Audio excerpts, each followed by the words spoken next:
For today's video, ituturo ko sa inyo ang pinakamadaling paraan para gumawa ng maramihang certificate.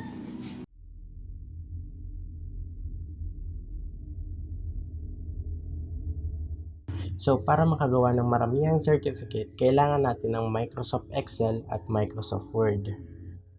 So, ang una nating gagawin ay gumawa ng layout ng certificate. So, meron akong layout dito ng certificate yan. Basahin natin, certificate of participation is given to names. Dito natin ilalagay ang mga pangalan. Tapos, for actively participating in our webinar presentation entitled, kunyari, webinar. Okay. At electronically signed din siya ng head, kunwari. Ito na yung buong layout natin na nasa Microsoft Word. Ang ikalawa naman natin gagawin ay gumawa ng listahan ng mga participant o yung mga pangalan na bibigyan ng certificate sa Excel. Ito, gumawa na ako. Yan. Ito yung mga pangalan ng mabibigyan ng certificate of participation. Una natin nalagay names para na title niya. Tapos, sunod-sunod na yan.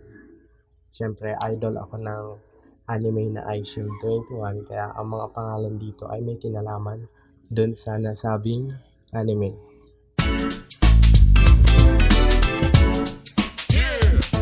Una sa listahan, si iShield 21, siyempre. Sunod, Sena, Mamori, Iruma, Monta, Musashi, Kurita, Cerberus, Tetsuma, Tatlong Itlog, Coach Dubaroko, Orkichi, Manabu, Susuna, at ang nagpapa-shoutout sa atin, walang iba kundi si Bernabe Pinyon. Shoutout sa inyo. Ang susunod naman natin gagawin ay pumunta dun sa layout natin, dun sa may Microsoft Office Word. Pag nandito na tayo, ang una natin pupuntahan ay ang Mailings tab. Dito. Sunod, click Select Recipients. Now next, use an existing list. Click natin to. Now, anong gagawin natin dito? Hahanapin natin kung nasaang folder yung file na naka-spreadsheet, yung list of participants natin. So, nasa desktop siya.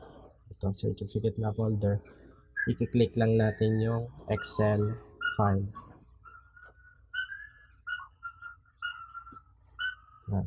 Siyempre, sheet number 1 yon. Click OK. Now, next, i-highlight natin tong names.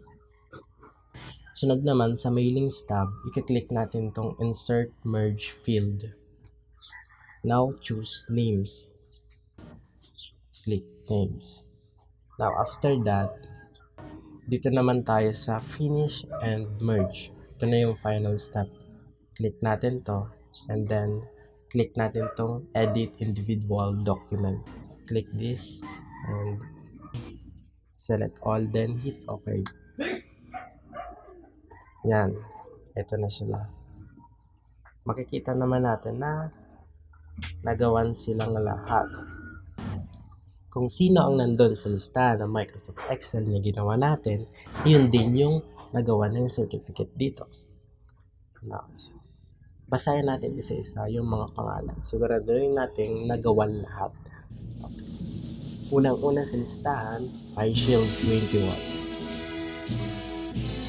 Sena,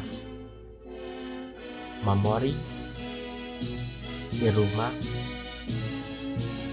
Monta, Musashi, Kurita, Cerberus, Tetsuma, Tatlong Itlog, Coach Dubaroko, Daikichi, Manabu, Susuna, at ang nagpapa-shoutout sa atin ngayong video ito, Bernabe Pinyon. Shoutout sa inyo. So, yan lang. ganun lang kadali gumawa ng maraming certificate. So yun na, ganun lang kadali gumawa ng maraming certificate gamit ang dalawang application na to, Microsoft Excel at Microsoft Word. Salamat sa panonood and please hit the subscribe button below. Maraming salamat!